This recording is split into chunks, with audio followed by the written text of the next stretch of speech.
Hello, everyone. Thank you so much for joining. This is your man Adam here with Worldwide Stereo, and welcome to another Lunch and Learn with us here at Worldwide Stereo. It is 12 o'clock Eastern time here on Wednesday, so we're getting ready for this, and we have a really awesome, interesting show for you today. We've been it's almost a build up to this with everything that we've been talking about between room treatments and speakers and types and things like that. And it's going to be an exciting show talking about Dolby Atmos and that newest surround sound format. And we have some special guests from Dolby Laboratories, and it's also Klipsch Week. So we have a special guest from Klipsch too to talk about their offerings and what they can do with Dolby Atmos. I just want to take this opportunity right now. We've been doing these shows. I couldn't believe it when I took today. We've been doing these live shows now since April 1st.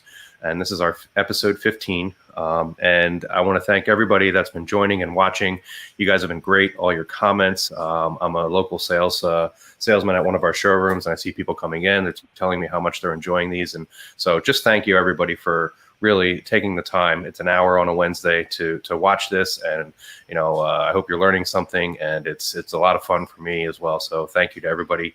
Also my team out there that we have, Emily, Amanda, Peter, you guys, we're putting this all together. So it really takes a bunch of us to do this. So we're happy to do it. Thank you so much for watching these. I just wanted to say thank you to everybody. So without further ado, I have some announcements talking about our stores. Our stores are open, and we have there's some rules obviously, but we've redone some things with our store, so you're allowed to come back in now. We're open. We're ready to go. Tuesday through Friday, we're 9 through 5, and Saturdays we're 10 to 5. Appointments are not required. You can just kind of come on in, but are available by request if you want. If you want to make an appointment with us, you can certainly do that. Reach out to us. We're happy to help. And we have more details along with our in-store health and safety protocols that are listed on our website on the showroom hub page. You can find that there. If you're not ready to visit, that's fine. We can also still do things virtually for you. So we have that going for us as well. So just reach out to us and we can schedule a consultation, a virtual consultation. You can take a tour of our showroom virtually, or we can take a tour of your room that you want to put Dolby Atmos in, for virtually, and help you out with that too. And like I said, it is Klipsch Week. Okay. So we really do have a special workshop here lined up for you today. Again, talking about Dolby Atmos, and it doesn't, we have a guy from Dolby here today with us. So bring your questions. We're here to help you out with that today. And I also want to tell you, there's a special announcement tomorrow. We're bringing back the Hi-Fi Happy Hour. Okay. And tomorrow we're going to have Klipsch. They're going to come back, but we're also going to have a guest from McLaren Racing.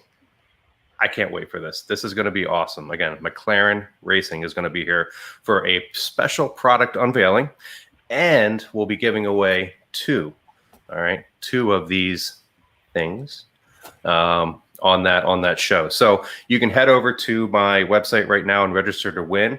And also don't forget to set a reminder for that show. So that'll be tomorrow, happy hour, Thursday, 5 o'clock, Facebook and YouTube.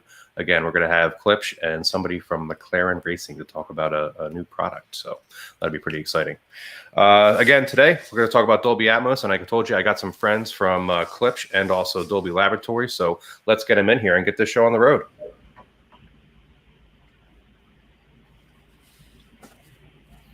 Welcome, guys. How are you? Hi, Adam. Hey, Adam. So we got Brett from Dolby Laboratories and Mike from over at Klipsch here. Thank you again for taking the time. I know it's an hour out of the day, and we really appreciate it. And our audience also really loves these things. So be prepared for some questions because they're going to be coming. Cool. Okay.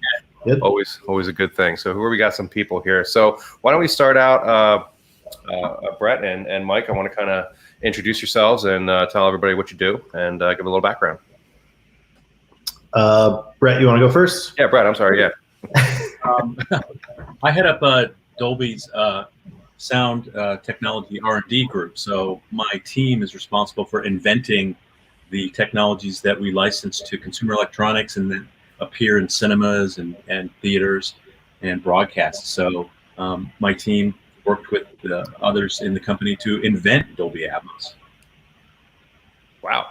So you said theaters too, and you have your own. I mean, Dolby has their own theaters, right? I mean, I've seen those. How many of those are around the country? Oh boy, I think it's like like 60 or something? Or Worldwide, I think it's 250. oh wow.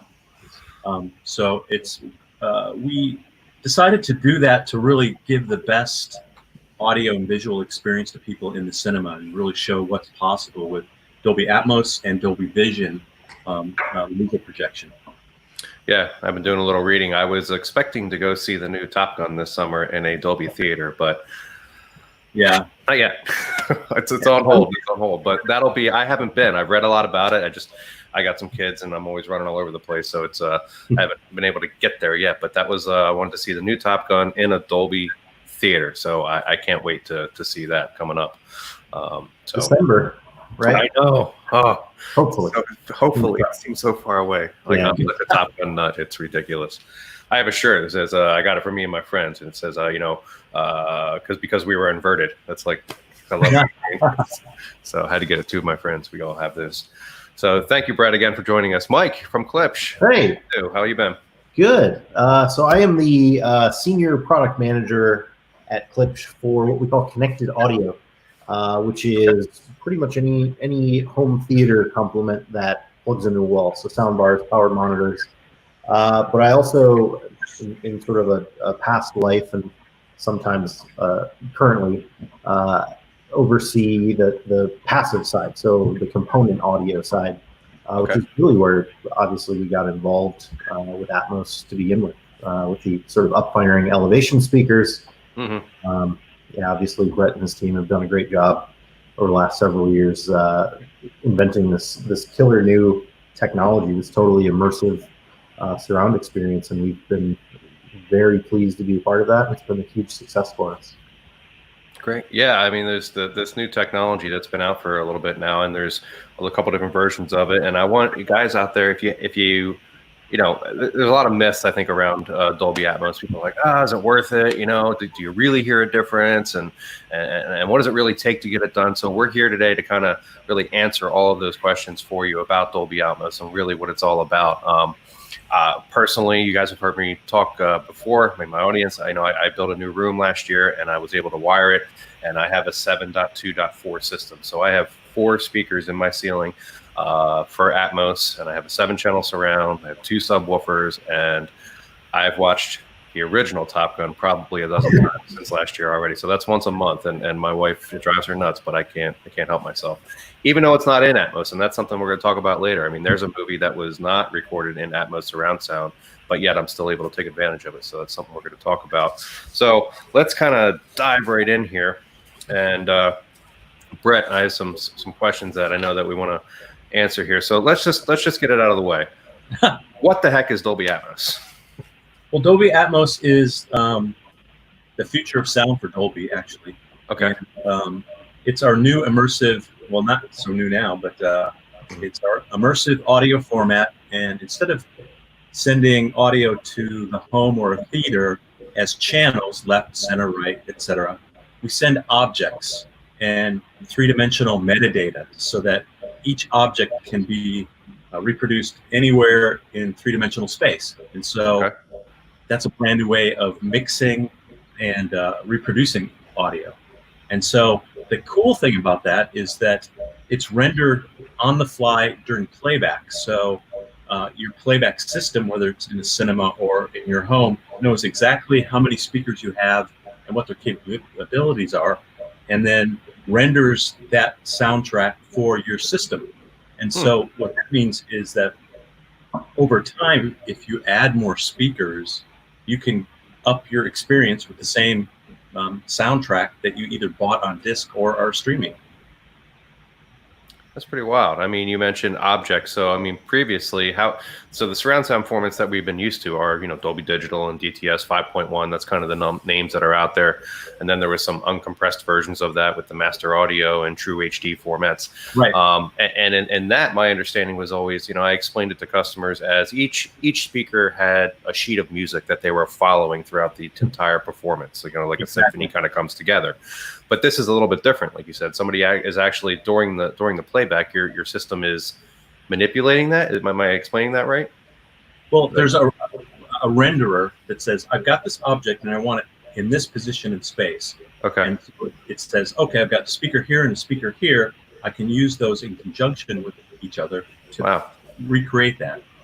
That's pretty cool. So, again, in my scenario with the 4 speakers I have overhead, it's going to say, all right, there's something that's coming that needs to maybe swoop over top of my head, and knowing where those speakers are when you do your calibrations and distances and everything, it just kind of makes that happen. It's really cool understanding how that works.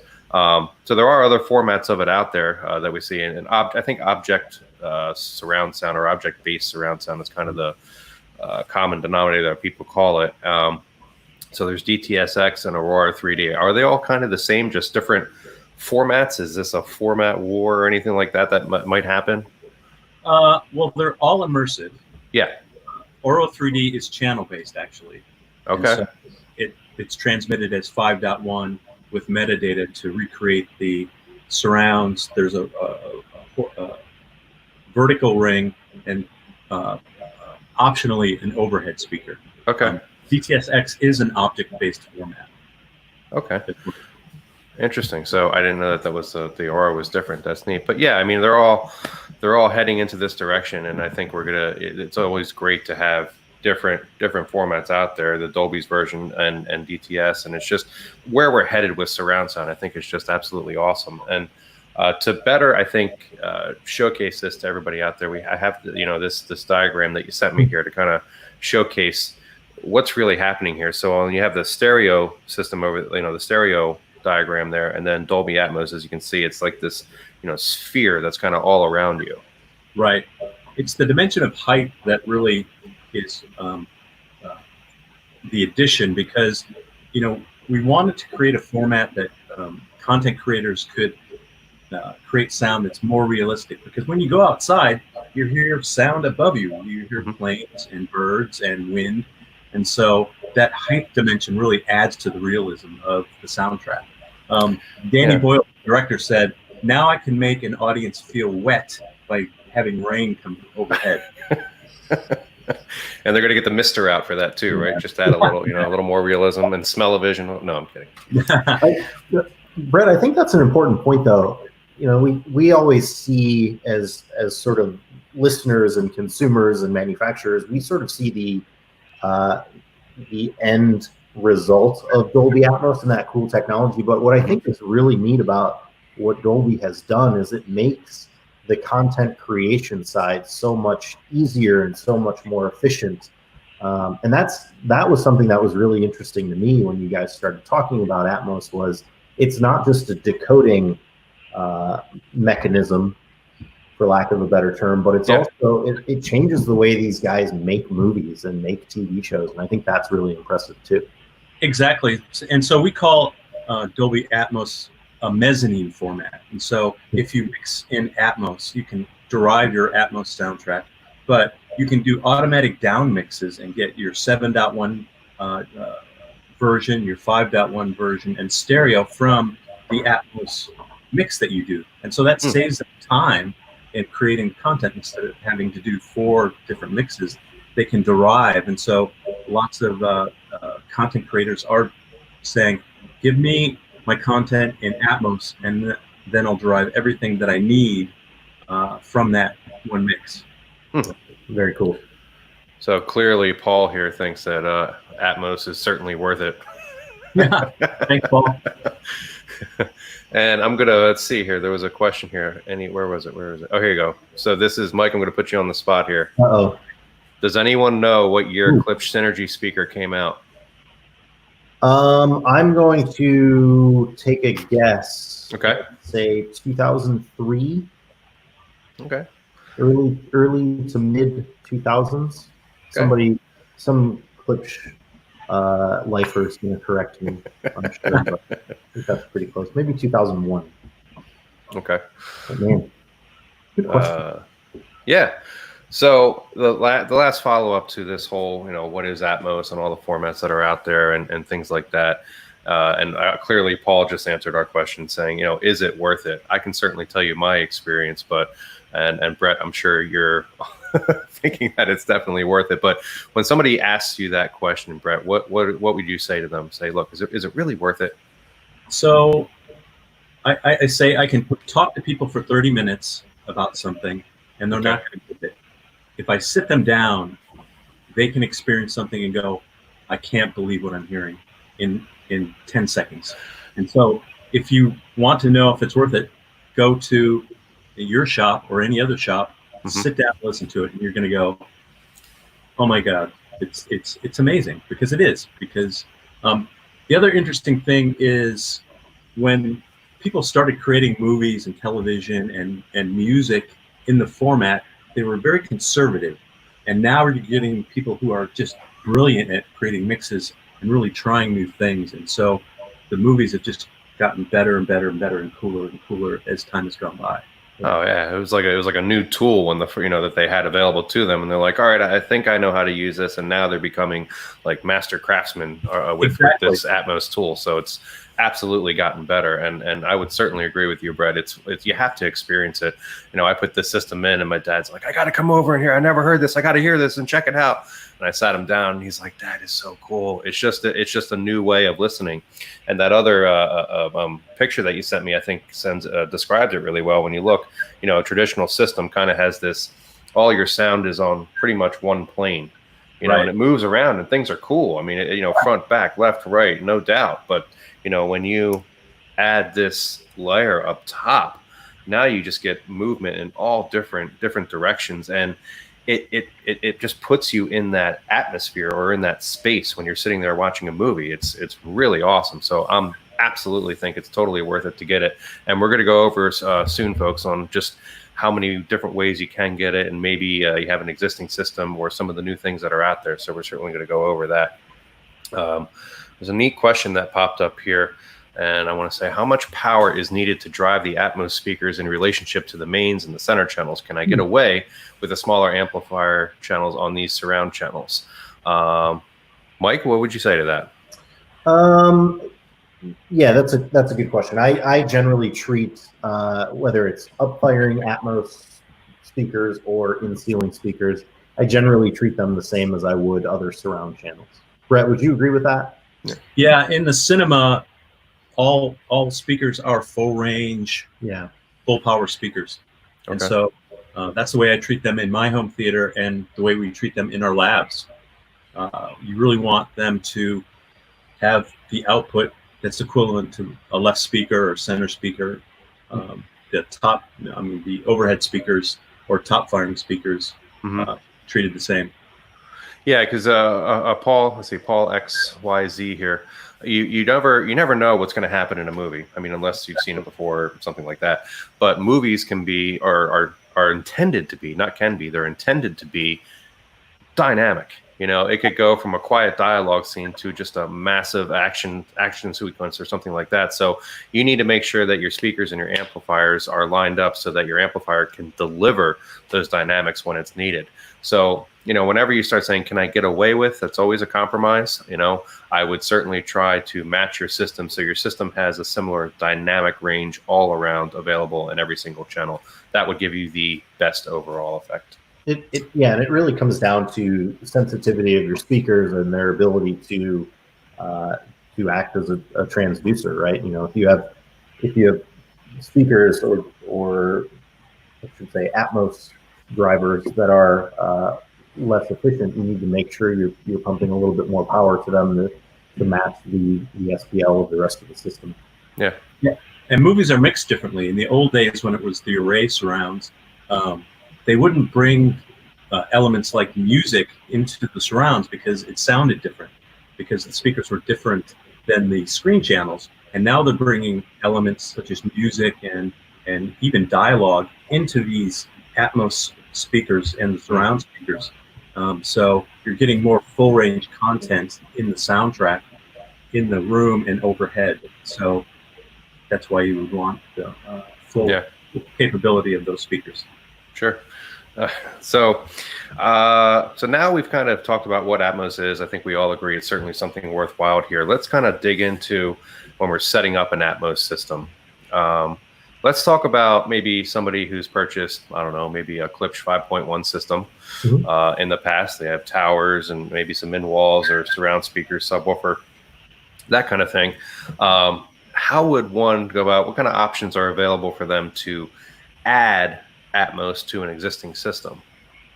Well, on the and Brett can speak to this as well as anyone, I'm sure, but there are Sure. really two ways to reproduce your Atmos elevation channels, right? One is installing in-ceiling speakers. Mhm. Not everyone can do that. You know, from Right. a logistics standpoint, you're not going to install in-ceiling speakers in a rental apartment. A lot of times, if you're in a home that you own, you're not going to take the time, or you're not going to be able to run wire to the ceiling. So, Mhm. yeah, that works for a lot of people, especially people with dedicated home theaters that already have maybe in-ceiling leads run. But what Brett and his team that have done that is so um, sort of ingenious is this idea of the Dolby Atmos up-firing elevation speaker, which is you've probably seen them on the market today. They're uh, generally angled speakers that fire sound up to the ceiling and it reflects down. And from a psychoacoustic standpoint, it's pretty ingenious because that your brain interprets that sound from coming or as coming from above you. Yeah. And that, we talked about this like a couple of days ago, Adam. My background is actually in acoustics, and when I first started reading about the Atmos elevation speakers, my first reaction was, "This is insane. There's no way this is going to There's work. no way. There's no way it's going to be compelling." But what the manufacturers are held to in terms of a sensitivity specification, a directivity specification, and a frequency response specification, it ensures that you are hearing that effect actually coming from the ceiling, and it's a extremely compelling demo. Yeah, I've certainly heard it a few times myself with different, these up-firing speakers, and I think everybody in the beginning when these things come out, they're like, that's not going to work.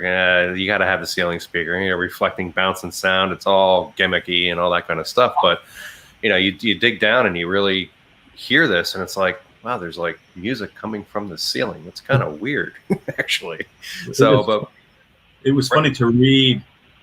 When we announced the speakers before anybody heard them, I would read all these things on the forums and people's responses, and they're saying, absolutely no way this is going to work. And I would just sit and kind of laugh because I'm hearing it in the lab and it works like magic. I was probably one of those people, Brett. And so I was like, just wait till they hear it, because nobody believes it. I had customers ask for a chair so that they could stand on it and make sure there wasn't hidden speakers in the ceiling when they heard these things. Because we do have those. There's a company that makes invisible speakers, so that that is possible. Sure.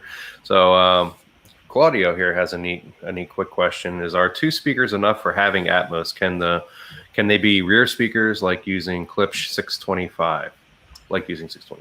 Yeah, actually, in our one of our demo rooms at Klipsch headquarters, which I think is still there. I haven't been there in 3 months, but we actually use the in our case, the 8060 F8s, which are our dual 8-inch reference Premier floor standers with the up-firing 6.5-inch, both in the front of the room and in the back of the room.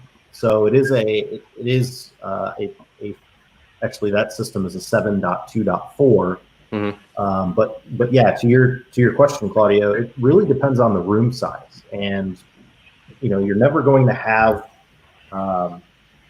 a lesser of an experience by having 4 of those Atmos up-firing speakers, I will say. But a lot of people in smaller rooms are able to get away with 2, and it's a very compelling experience. And like Brett said earlier, the rendering that Atmos does will actually optimize that system regardless of how many speakers you have.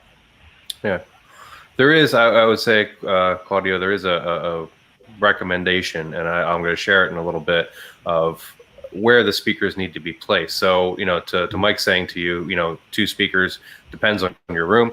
It kind of does. I mean, there is, when you're sitting in a seated position, there's kind of if this is where my head is at, there is an angle in front and back where you want to kind of have that sound being generated from.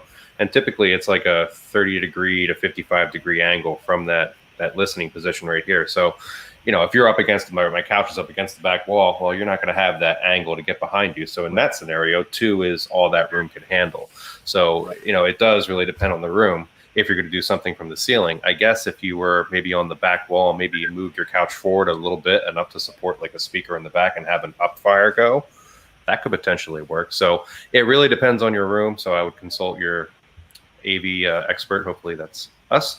And, we can help you design that room. All right.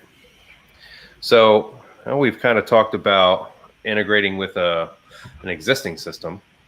Let's say we're building a system from scratch, and like I had the luxury of building this big family room right here. So I got to pre-wire it and I did all those measurements, and let me go to there now. But, even building from scratch, let's talk about the upfiring real quick, because Brett, you were intimately involved in that and designing those and that upfiring speaker. Yeah.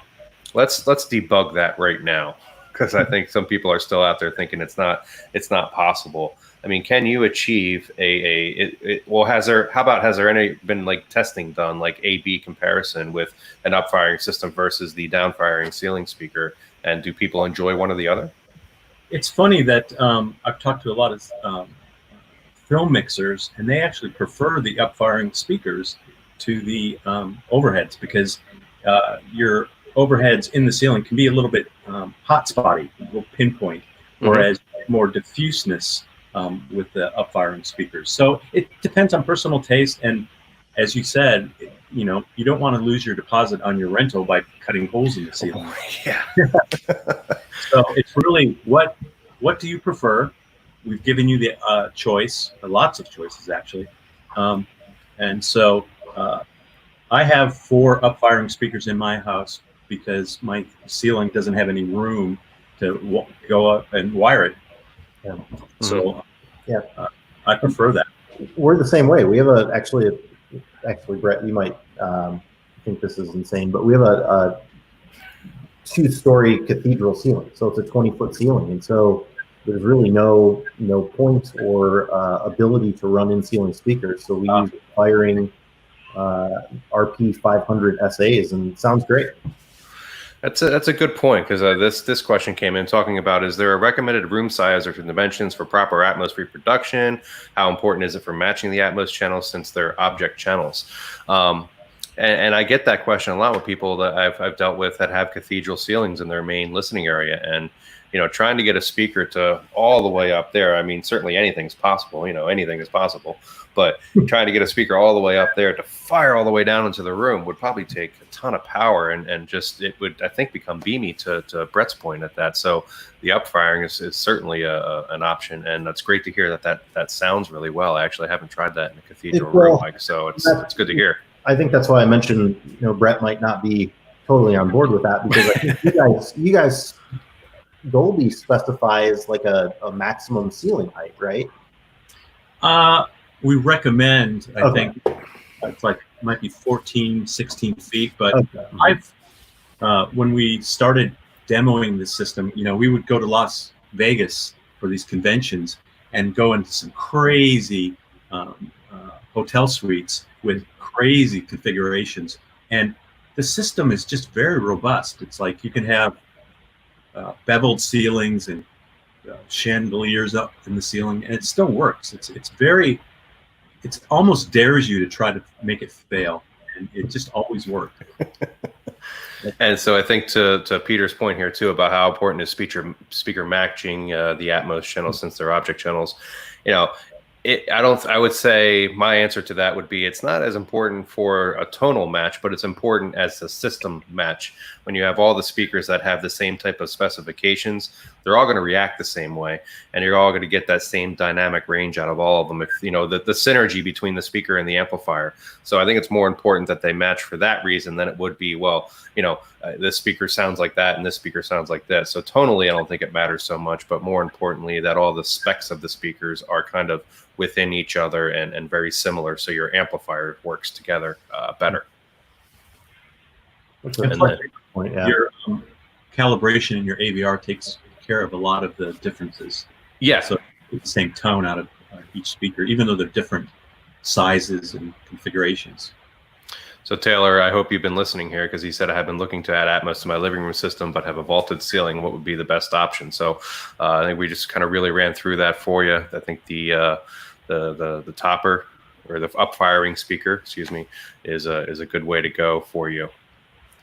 For those of you, you will probably hear us calling them toppers a lot, which is sort of casual speak, and Brett is probably wringing his hands whenever we say Atmos topper, but what we mean is Dolby Atmos certified elevation speaker, right, Brett? Yep. Yeah, that's correct. Elevation speaker, so that's all elevation. Got it. That's right. That's it. Don't screw it up again. Oh man, I'll try not to. So, and you mentioned earlier, Mike, we talked about the elevation speaker, that it is, Klipsch has an offering, and when they, I think you have a separate one, and then do you do something built in as well? We do, yeah. So I mentioned the 8060 FA, which is our dual 8-inch reference Premier floor stander, but it has essentially a 6.5-inch bookshelf built into the top. So it's a two-way up-firing 6.5-inch woofer with a 1-inch horn-loaded tweeter. And I actually saw a question. Tina said, "Can I tilt the 600Ms and use them for Atmos?" What's really here it is. Yeah, thank you. What's really important about the Atmos elevation speakers is that they're voiced from a frequency standpoint, frequency response standpoint, sensitivity and directivity, to make sure that Atmos information is focused at the ceiling. You don't want to be hearing some of that sound coming from the front of the room. And so with the 600Ms, just tilting them back doesn't quite get you there, because it's really meant to be a full bandwidth speaker, whereas the Atmos elevation speakers are tuned to make sure that you're only sending that Dolby Atmos content to the ceiling. Yeah, and that makes sense. We also do, to get geeky, we also do some psychoacoustic trickery in the speakers, and so there's filtering that goes on based on your pinup shapes, and so it cancels the sound that might be coming at you from the upward firing speaker in this direction, and accentuates the effect. And there's a filter effect that we impose upon that up-firing speaker to really focus that sound from above. So just taking a speaker and angling it up, it doesn't have the right directivity probably, and it also doesn't have that filter, that psychoacoustic filtering that an Atmos elevation speaker has. Right. So, and Adam, I'm sorry, I didn't actually answer your question. We have the 86 FA tower, the 625 FA, which is our reference line dual 6.5-inch with an up-firing 5.25-inch two-way. And then we have two elevation speakers, or the toppers as we've been calling them.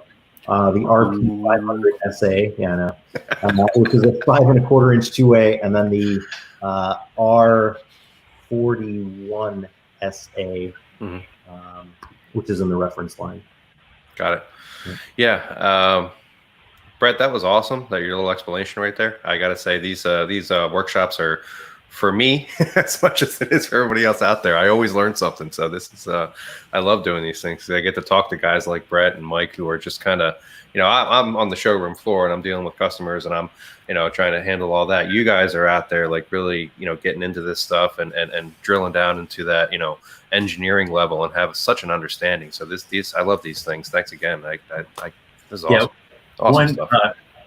One legend tale I'll share is when we were prototyping these speakers, we had a speaker and we wanted to angle it so it fired up. It was in a box. Okay. It was a prototype speaker. So a researcher came in with a bag of door stops, and he took two of the door stops and he put the speaker on it to angle it up so it would be secure.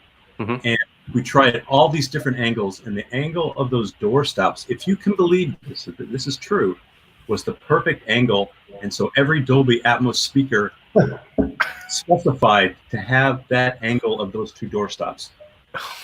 That's a great story. Getting away from any secrets. Who'd have known? We thought that can't be the right angle. We tried a little more, a little less. Wasn't the same. Sure enough, that was That's the a angle. legend. That is legend right there. That's awesome. That's awesome. I love it. Love it. Oh my gosh. So obviously you can see, folks, there's lots of ways that you can go about adding Atmos to your system. I want to share with you right now, it'll take me a second just to get it up on screen here. A reference sheet that I used from Dolby Laboratories in setting up. I think it could be helpful, and you can just go right to there it is, Dolby's kind of page, and this is on Dolby.com, and you can get into their guides and their speaker setup guides here.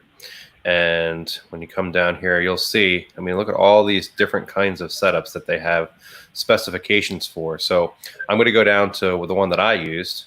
It's a little bit down the pike here, but you see they have, look, they have overhead setups versus Atmos enabled speaker setup. So all different kind of configurations that'll help you with placement of your speakers right here. So I have a 7.1.4 overhead setup. So here we go. I hit learn more.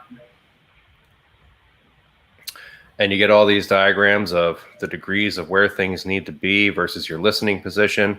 And then the overhead speaker setup, it'll give you, and this is where I was talking about, again, that angle of the listening position. So that's how I determined the location for my in-ceiling speakers, the 4 of them that I have. So very, very helpful tool out there. Gives you heights and measurements and all sorts of stuff. If you're doing this on your own, certainly if you come to Worldwide Stereo, we're going to do this. So just a helpful tip out there for you. Cool. Man, that's a great resource. It is. It's awesome. Yeah, definitely awesome.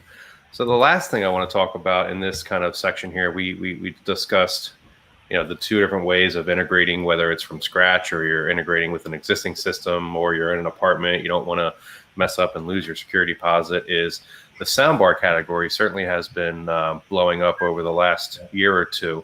And we've seen recently some pretty amazing, over in the last year, some pretty amazing soundbars that have Atmos enabled systems in them. So that's another solution that's out there. And Brett, from your chair, when you look at them, is there a design element that you would say works best? Yeah, there are a couple of different options, and it depends on your cost Sure. budget. Yeah. Because frankly, the more speakers the soundbar has, the more it costs. It's just makes sense. But the soundbars I've heard that I really think sound great are the ones that have top firing speakers built into them. So the soundbar has, just like the Klipsch speakers, it has the top firing speakers. And then also soundbars that I've heard that I think sound really good have wireless surrounds that include up firing speakers as well. So you really have a home theater then, and they sound really good. And so I've heard soundbars that sound absolutely amazing. But if you have a price point that's, several $100s, we have virtual height, where we fool your ears into thinking there's up-firing speakers by only having forward-firing speakers. And so we have all this trickery that we have up our sleeves to make it easier and more affordable to get an Atmos experience. And so there's a range of soundbar experiences that you can get that are all good. Yeah, we've encountered a lot of them. William Torres here says, "Is an Atmos soundbar worth it?" So we're certainly talking about this right now. So good timing. To Brett's point, we have, I have reviewed out there's a soundbar from JBL. I've reviewed a soundbar from Sonos, the new Arc that has the up firing elevation speakers built into them and firing that up into the air. So it's definitely, I think, worth it. It's come a long way. And again, price point is going to be, your mover here, because some of those, be more expensive than others. So if you can't get into that, there's certainly some options, as Brett said, with those front firing speakers to kind of fool you into thinking you have a height channel to you. But so there's all those reviews that I have out there on YouTube. If you want to check those out, the different ones that are available, and they're all at different prices. Right. There's a $2,500 one that was fantastic, versus the Sonos Arc at like $799. So there's things that each of them do that I think bring something to the table. And depending on the what the client expectation is, one might be better than the other. So, reach out to us and we can talk about that and figure out which one is right for you. Or if a wired traditional system, is I think still the best overall option, but that also comes with a price tag. So right, when we introduced this format, people said, "Oh, Dolby, you're killing me. You're going to make me buy all these speakers." And I said, "Just wait. We're going to make sound better, and we're going to make it easier for you." And that's what we've actually delivered on that promise, because you can do 714 or 512 or a sound bar with surround, and you can get now the Amazon Echo Studio smart speaker that supports Atmos, and you couldn't get any easier than that. Right. Wow. So lastly, I think on this category, Mike, we just want to talk about Klipsch and their soundbar offerings. You guys going to be doing anything soon with that? So yeah, actually, thanks for mentioning that, Adam. You're welcome. Two Atmos soundbars coming out this fall. Wow. So one is like Brett mentioned, sort of a virtual Atmos. It does not have up-firing drivers in it. Okay. Still a very compelling, very immersive Atmos experience. And then we sort of have a flagship, which some of you may have heard at CES. At the time we were calling it the Bar 54, but now it falls under a Cinema series soundbars, which are launching this fall. It's the Cinema 1200. It's a 1200 watt system, 12-inch subwoofer. So there's frankly no other soundbar subwoofer on the market that comes close to this thing. But it does have two up-firing drivers in the bar. And then it comes with wireless surrounds that also have up-firing drivers. So wow. It's actually a 5.1.4 system that will be a full 7.1.4 decode. That's going to be pretty cool. I can't wait to maybe get my hands on that one. Yeah, and hear that. Will be coming this fall. Excited. Excellent. Out on the market. So I think we've covered that there's so many ways to get Atmos now, and it's definitely worth it. And I think no matter what your budget is, you can certainly take advantage of this technology and really enjoy it. Again, I love it. We all love it here. You just got to come in and experience it. And again, we have multiple ways of getting it for you, whether it's a sound bar, a wired, up-firing speakers. There's so many ways to take advantage of this out there. I think that's the real takeaway here, is that you can have Atmos virtually at any budget, So Sure. Yep, absolutely. So Joe here says, I've installed an Atmos soundbar with a sub and an LG OLED TV with eARC. The sound is tremendous. Just wondering how much a set of satellite speakers will enhance the already awesome sound. Thanks. Well, if depending on the Atmos soundbar that you got, obviously some have wireless options and some don't. So it sounds like the one that you have does. I would absolutely say that it's going to, again, depending on the one that you have with the wireless rears, and if it has the ability to have the up-firing speaker in the rear, that certainly would be great. If it's just adding rears for better surround, I think that's still great. Anything to do to help encase you, with those speakers around you is going to give you a more lifelike experience. What do you think? Do you agree, Brett? Totally. I think that you can do virtual surrounds, but and that's compelling, but that only brings it out, to the sides. To have those surround behind you really makes it a different side. Yeah. And when you do have those dedicated surrounds, to your point, Brett, the virtualized surround is great, and especially with Atmos, you guys have done a great job with it. But there's nothing better than actually having a real dedicated speaker in the room in the right position. So we would always recommend enhancing that already awesome sound, like you said, Joe. Yeah. Here we have Brett. We have a fan here. I do want to say that I was skeptical of Dolby Atmos at first, but I truly believe that it's here to stay and a totally progression of a home theater. Great work, Dolby. So, thanks. We think it's the future of sound, and it's proving to be. So it's everywhere. You can get it on Blu-ray, and it's on Netflix and iTunes and Vudu and Amazon and now Disney Plus. I watched Hamilton over the weekend in Atmos and Vision.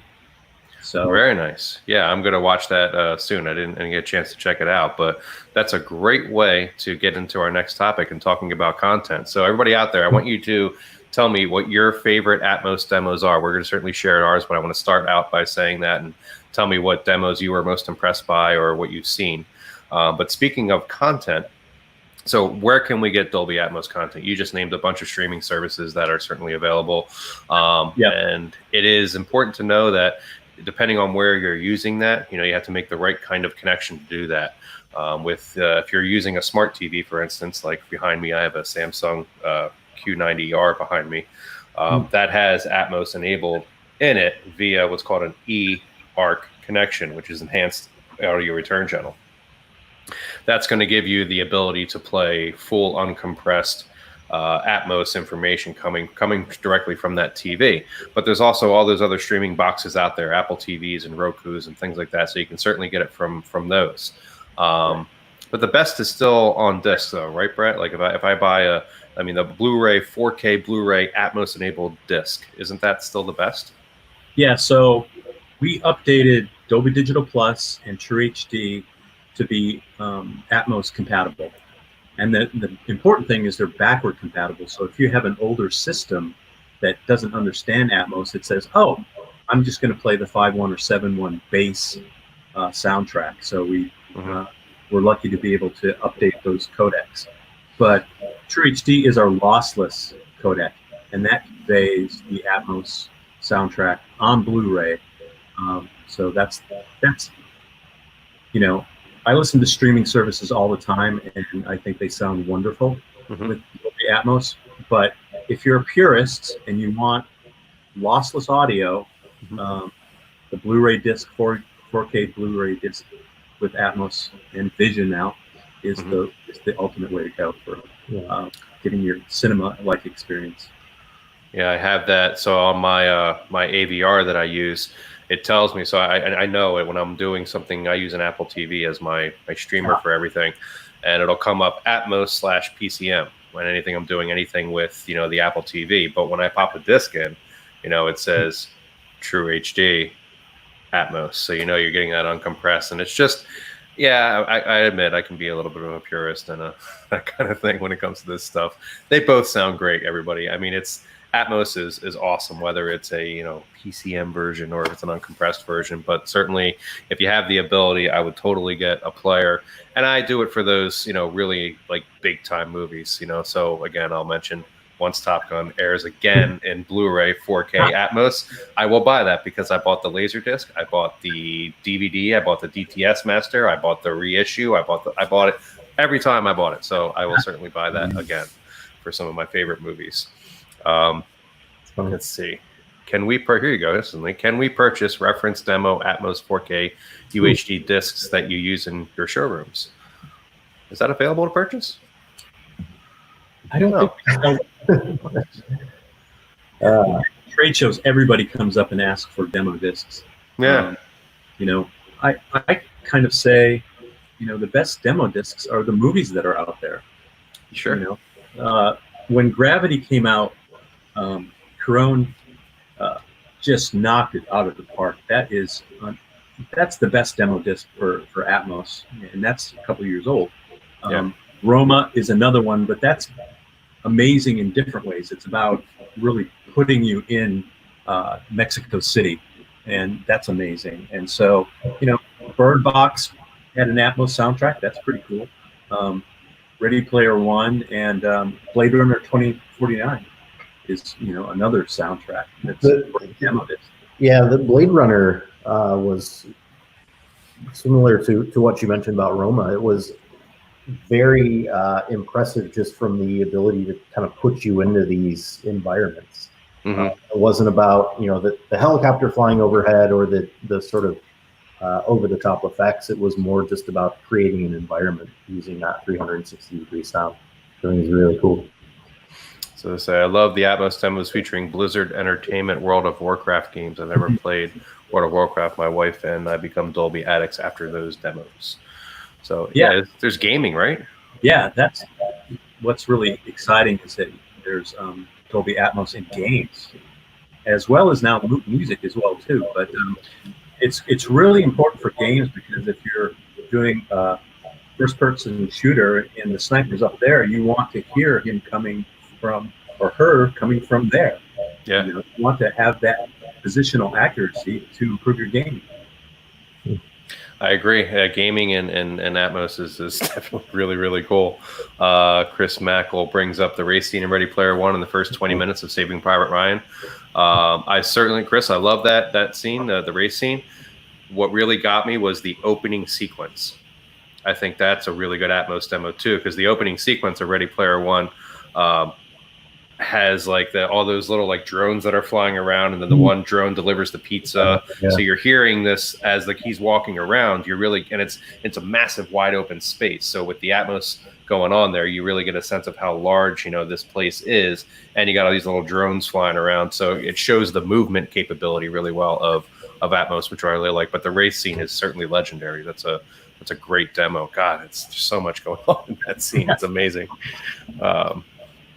Yeah. We are, at Klipsch, we are big fans of the John Wick movies. The first John Wick has a great, I mean, it's probably a 7 or 8 minute long sequence where he's sort of chasing these guys through a nightclub, and there are all these different parts of this nightclub. The sort of the dancing area, sort of this like bathhouse area, and it's another one where it immerses you in these different environments. And for anyone that hasn't watched the first John Wick in a while, I would recommend going back and listening to it on your Atmos system, because it is another one of those very subtle but very compelling demos. Yeah, I think those can be my favorite, as I mentioned before, something where it just makes you feel like you're more in the space, because making something whiz by or something, and not that it's not impressive, it's cool sounding. It's just I'm like, oh, that's easy to do. It's really hard to make you feel like you're in the space. So I'd love to see like Open Range redone in an Atmos soundtrack. That would be so cool. I love that movie. Let's see. Oh, hang on, I got a real. So, not to throw me off here, but he's been checking out my turntable sitting over here. He kind of wants to know what that is. That's a JVC. It's a JVC QL5 YF that I've had for a while now. So that's my baby. Love that thing. So sorry, just had to answer his question there for him. Just as an end, every Dolby Atmos AVR has Dolby Surround, so that you can upmix stereo content to Atmos formats. I play my turntable vinyl through Dolby Surround so that I get a Atmos version of my LPs, and it sounds really cool. That's cool. I'll have to try that. I haven't done that yet, but I certainly tried. And everybody out there, you heard Brett say that there's music available now, and that is absolutely true on those external streaming boxes. Apple, Roku, with the Fire, and I think there's one more. Android. Thank you. You can put Tidal on those machines, and through a Atmos-enabled AVR, there are about, I think I saw like 30, 35 albums somewhere in that vicinity available on Tidal of Dolby Atmos content. And I listened to it a few days ago. It's really cool. It sounds so good. It just wide open, like concert-like, and it's just, I mean, we always talk about, from being a stereo purist, about stereo separation and those kinds of things and setting up the sound stage and all that's so good. But I think some of the most memorable musical experiences you can ever have are live events. You go out and you see a band live, and the Dolby Atmos mix just gave it this really cool live feel. So I enjoyed it. So that's really cool. If you have the Tidal and you have one of those boxes through it, get it on that machine now. That was like an update that happened, I think, a month ago or 2 months ago, something like that. Right. So it's recent. The labels have been remixing old classics as well as releasing new material. Yeah. People have said, like with the Prince song, they said, I've listened to that song for decades, and I never heard that guitar, because now it's opened up in three-dimensional space, and there's room for the instruments to be heard, because it's just not stuck in this stereo dimension, and that you can hear things that you never heard before, and it's really amazing. Yeah, so with your point also with the upmixing out there, folks, that's something else we just wanted to make sure that everybody understood that is possible. So you have this Atmos system, whether you bought in a sound bar, whether you got a wired system with ceiling speakers or the up-firing elevation speakers, that you can appreciate this no matter what the content. Certainly, if it's something that's been designed for Atmos, of course, that's going to be the best. Yeah. But watching my original Top Gun, I can enjoy surround sound and Atmos speakers with my system because I can upmix that to an Atmos track, and it really does work well. So you can take advantage of it with watching anything, American Idol, Jeopardy, you name it. You can put it in an Atmos enabled soundtrack and enjoy. Dolby Sound is very careful to maintain as much of the intent of the original legacy content, so it doesn't add reverb or anything,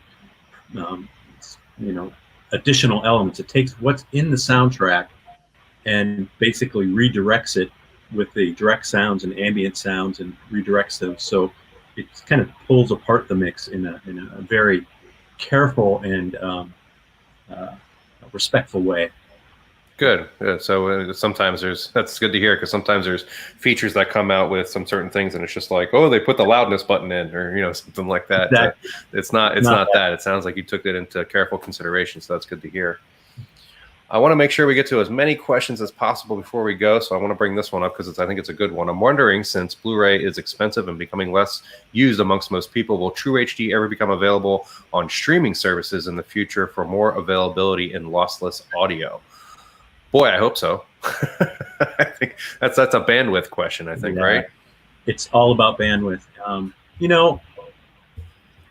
Who would have thought we would have this bandwidth that we have today? True. There's actually a music service in Japan that offers True HD streaming, but the Japanese are very passionate about their music. But I could see in 5 years when gigabit Ethernet, internet is available commonly, that people will say, I want to have a lossless service for streaming movies. I can see it happening. It's the technology, or it's just like you said, it's the cost bandwidth issue. Right. So I think we'll get there, Marco, and I really hope it's sooner than later. But yeah, I mean, still right now, and you can get, when it comes to these disc players, I mean, they're $4.99.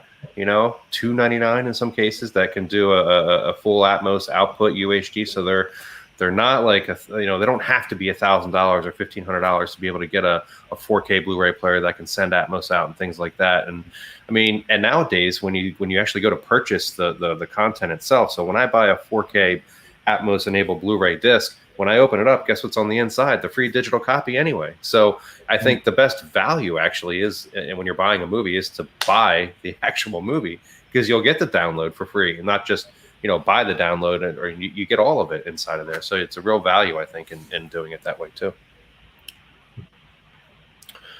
Let's see here.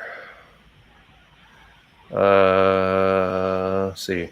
Lord of the Rings up converted, and Atmos sounded great. You know what? I haven't watched Lord of the Rings in so long. I love those movies. That's a good one. That's like a dedication, though. You gotta, like I say, this Saturday I'm watching Lord of the Rings start to finish, and that's what I'm doing. That's just what I'm gonna do. Yeah. It's a commitment. The director's cut, 4 hours. Yeah. Oh yeah. So, wow, this has been great. I learned so much today about Dolby Atmos and what's available. I hope everybody out there has too. If there's any follow-up questions, certainly add it to the thread here. And Emily, myself, and Amanda, our team, and Peter, we'll do our best to get back to everybody with any follow-up questions. Guys, anything you want to close out with or mention before we head out today? Just from my standpoint, thanks to Brett for the great work the Dolby team has done over the last few years of not only pioneering this awesome technology, but getting it out to the masses. And again, it goes back to the content creators having an easier job, to the experience being that much better for the end user. So yeah, we're having great success with it, and we don't anticipate that changing anytime soon. So thanks. Nice job. Shout out to the Abbey Road 50th anniversary Atmos edition that you can buy. They've got a Blu-ray. They remixed Abbey Road in Dolby Atmos, and it's absolutely amazing. So there's a Blu-ray disc. You said that's good. Oh, okay, all right, I'm on it. I'm gonna add that to my. Where can you buy that? You have to go to Amazon.com. Just on Amazon. Yeah. Okay, that's going on in my cart. There's a great book with pictures I've never seen before of the Beatles that making that record. It just like makes the hair on the back of your neck stand up. It's so cool. That's what we sell. That's what we provide. We provide goosebumps. Okay. Yeah. That's what we do. So I'd like to say thank you again to everybody, Brett and Michael, taking the time here today with us and talking about, again, I learned so much from both of you. I love these shows and doing them. So it's great to have experts on and talk and share that with my audience here. So thank you. You're welcome. I want to remind everybody tomorrow, the Hi-Fi Happy Hour, once more bringing it back, 5 o'clock on Facebook and YouTube. We're going to have Clips back and also that special guest from McLaren Racing.